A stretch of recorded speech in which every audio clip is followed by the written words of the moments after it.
Hello students, good morning. Today we are going to start unit number 3, periodic classification of elements, classification of elements and periodicity in properties.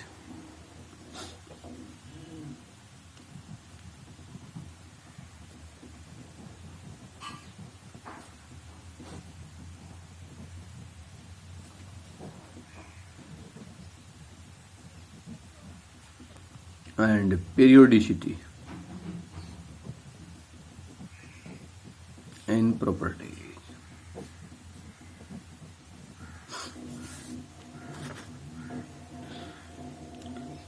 As we know, elements,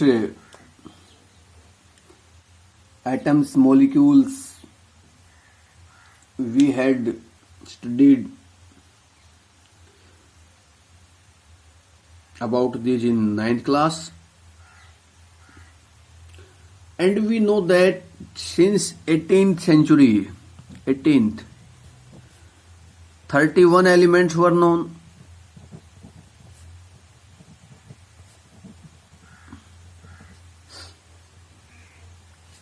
By the 1865, 63 elements were present. And now present में देखें at most 118 elements are known. तो अभी के लिए छोड़ देते हैं. Eight that time 31 elements थे उस समय तक ज्ञात. फिर 65 की खोज होगी, फिर बढ़ते गए आज 118 तक आ चुके. कुछ सिंथेटिक हैं, कुछ नेचुरल हैं. अब उसी समय 31 एलिमेंट्स को एक साथ याद रखना, प्रत्येक की प्रॉपर्टी को याद रखना, अलग अलग क्लासिफाई, अलग अलग उनको ध्यान में रखना, मतलब एक डिफिकल्ट वर्क था. और एटलीस्ट इनकी सम प्रॉपर्टी मैच, कुछ एलिमेंट्स की प्रॉपर्टी आपस में एक दूसरे से मैच कर रही थी.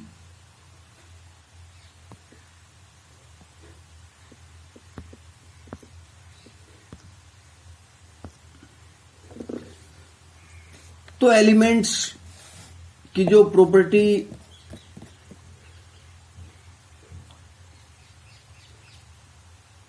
मैचिंग में थी, सभी की केमिस्ट्री को, सभी एलिमेंट्स की जो केमिस्ट्री है उसको इंडिविजुअली स्टडी करना डिफिकल्ट था. It was difficult to study the chemistry of each element and millions of their compounds, और उनके भी बहुत से कंपाउंड्स थे. So scientist try to classify them according to their similarity and dissimilarity. Scientist ने एक सिमिलरिटी और डिसिमिलरिटी के आधार पर एलिमेंट्स को क्लासिफाई करने की कोशिश की. अब इसको एक क्यों करने की, इसको एक एग्जांपल से समझा रहा हूं मैं. सिंपल एग्जांपल लेना, आप अपने स्कूल में लगा लें. सभी बच्चों को क्लास के अकॉर्डिंग बांटा गया है कि अभी ये 9th क्लास का है, 10th क्लास का है, 11th का है, +2 का है, 7th का है, ये 3rd स्टैंडर्ड का है. तो क्लास में हम देख के आसानी से अनुमान लगा लेंगे, पता लगा लेंगे कि इस बच्चे को क्या पढ़ाना है, इसको क्या पढ़ाना है, इनको क्या बताना है, क्योंकि उन पता है इस क्लास का है. अब सभी बच्चे रैंडमली इकट्ठे बैठे, सभी एक साथ रहें, तो प्रत्येक बच्चे को वैसे बताना, याद रखना थोड़ा सा डिफिकल्ट होता है. तो इसी प्रकार साइंटिस्ट के लिए भी प्रत्येक एलिमेंट की केमिस्ट्री को स्टडी करना डिफिकल्ट था. So they try to classify them according to similarity and dissimilarity. And according to similarity and dissimilarity they classified the element.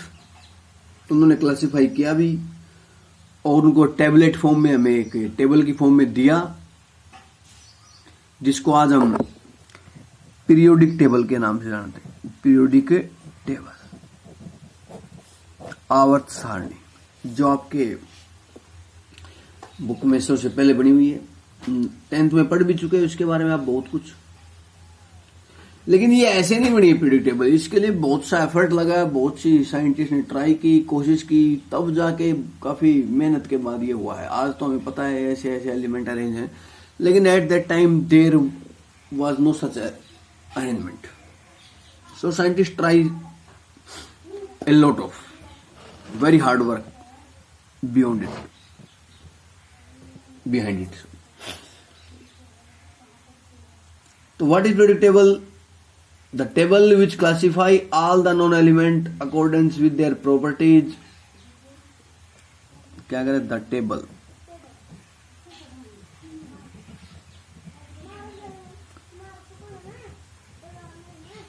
which classify all the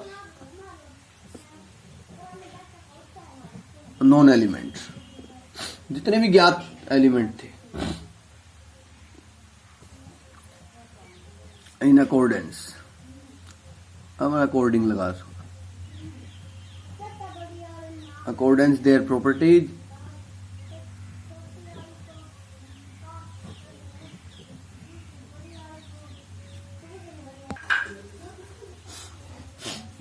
properties in such a way that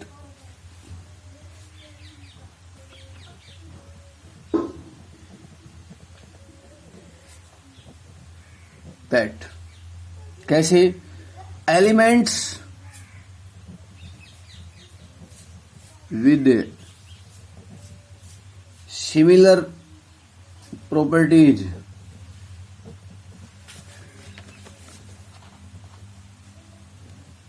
are grouped together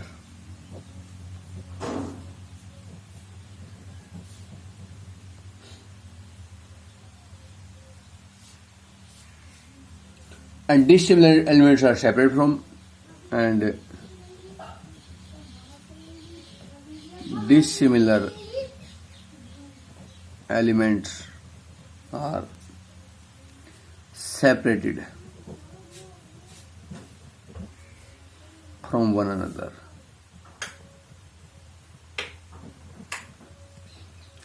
तो elements को, जो table elements को ऐसे classify करे, कैसे कि जिसमें similar element एक साथ आए और डिसिमिलर एलिमेंट अलग अलग हो जाए।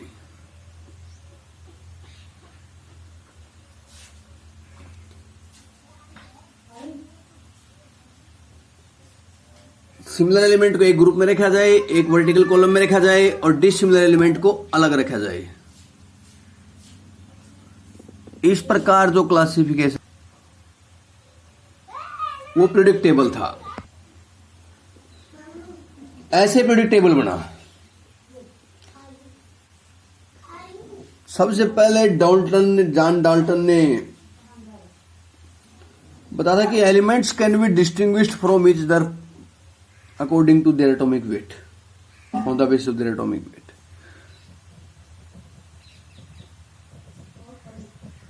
डाल्टन ने 1808 में एलिमेंट्स को डिस्टिंग्विश किया अकॉर्डिंग टू एटॉमिक वेट। मैंने कहा भी एटॉमिक वेट के आधार पर इनको आप अलग अलग सेपरेट कर सकते हो। तो उसके बाद एटॉमिक वेट के ऊपर ही क्लासिफाई करने की कोशिश की गई। तो सबसे पहले जो नाम आता है क्लासिफिकेशन में, John Wolfgang डायवेनर राइनर।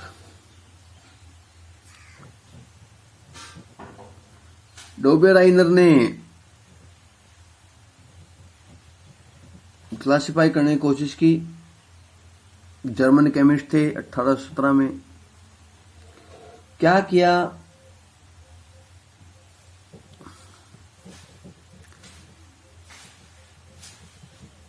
he arranged similar elements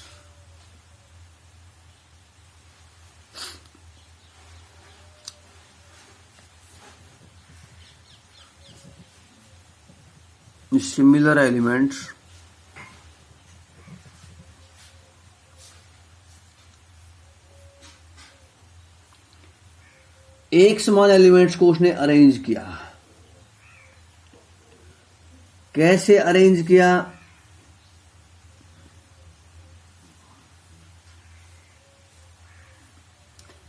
in A group of 3, 3 के ग्रुप में अरेंज किया।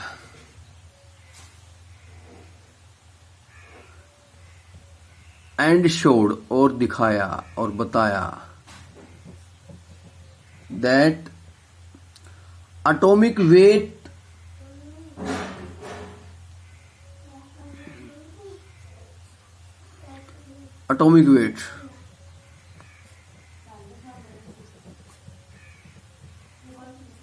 वर आइदर सेम, या तो लगभग एक समान थे, और या फिर क्या था,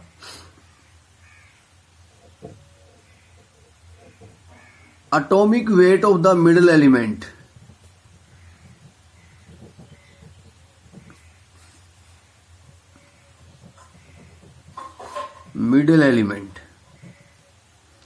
जो बीच वाला एलिमेंट था उसका जो एटॉमिक वेट था,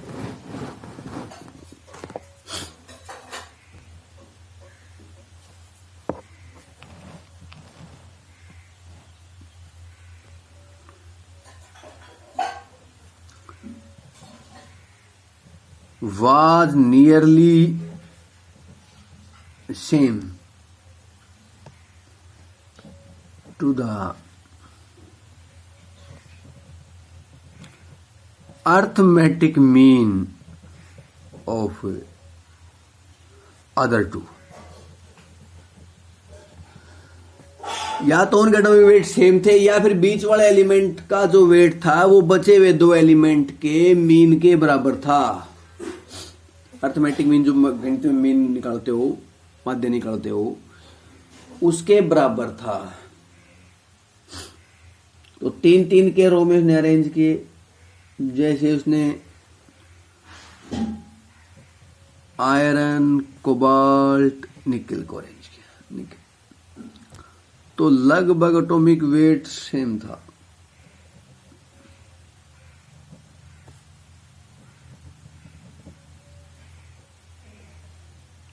नियरली से। अब एक उसने जैसे बनाया लिथियम, सोडियम, पोटेशियम। देखो एटॉमिक वेट 7 है इसका, 23 है इसका, 39। अब देखो नियरली सेम तो नहीं है, लेकिन बीच वाले का 23 है। इन दोनों का मीन निकालो। 7 + 39/2 कितना आया? 46/2, 23, इसी के इक्वल आ गया। तो ऐसे उसने अरेंज किया एलिमेंट्स को 3 के ग्रुप में, इसलिए इनको ट्राइड्स कहा। Triads, trick. लेकिन ये एलिमेंट लिमिटेड एलिमेंट, ये क्लासिफिकेशन लिमिटेड एलिमेंट पे लागू हुआ। सभी एलिमेंट को उस समय ज्ञात थे 31। ये मुश्किल से 3-4 ट्राइड बना सका। ही कुड मेक 3 और 4 triads, so it was rejected. इसलिए इसको क्या कर दिया? रिजेक्ट कर दिया। फिर एक नया क्लासिफिकेशन आया, टेलुरिक, न्यूलैंड्स, जिनको हम आगे पढ़ेंगे। आज के लिए इतना ही। धन्यवाद।